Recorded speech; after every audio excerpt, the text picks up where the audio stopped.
முதலமைச்சர் ஸ்டாலினின் ஆட்சியில் மகளிர் வாழ்வில் முன்னேற்றம், பெண் குழந்தைகள் பாதுகாப்புடன் வளர்கிறார்கள் என தமிழக அரசின் திட்டங்களை பட்டியலிட்டு சமூக நலத்துறை பெருமிதம் தெரிவித்திருக்கிறது.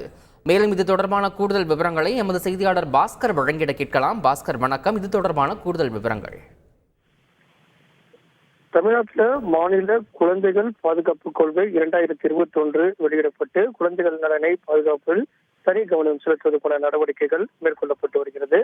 சமூக நலத்துறை சார்பாக வெளியிடப்பட்டிருக்கக்கூடிய இந்த அறிக்கை வாயிலாக ஒரு 430 கோடியில பெற்றோரை இழந்த குழந்தைகளுக்கான நிவாரணம் வழங்குவதற்கான நிதி என்பது ஒதுக்கப்பட்டிருக்கிறது. ஒரு 23 கோடி ரூபாய் குழந்தைகளுடைய பராமரிப்புக்காக, அதாவது பெற்றோரை இழந்த குழந்தைகளின் பராமரிப்புக்காக ஒரு 23 கோடி ரூபாய் நிதி ஒதுக்கப்பட்டிருக்கிறது என்பது சமூக நலத்துறை வெளியிட்டிருக்கக்கூடிய புள்ளி விவரத்தில் தெரிய வந்திருக்கிறது.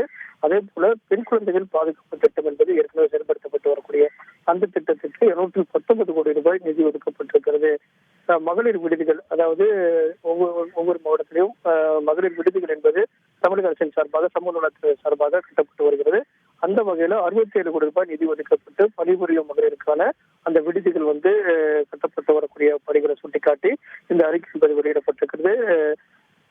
முதலமைச்சர் மு.க. ஸ்டாலின் தலைமையிலான ஆட்சியில மகளிர் வாழ்வில் முன்னேற்றம் என்ற அடிப்படையில் தான் பெண் குழந்தைகளோட பாதுகாப்புடன் வளர்கிறார்கள் என்பது இந்த அறிக்கையுடைய சாராம்சமாக இருக்கிறது. தகவல்களுக்கு நன்றி பாஸ்கரன்.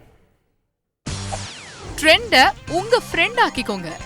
யூடியூப்ல 1 கோடி சப்ஸ்கிரைபர்கள் கொண்ட உங்கள் தந்தி டிவியோட இணைந்திருங்க.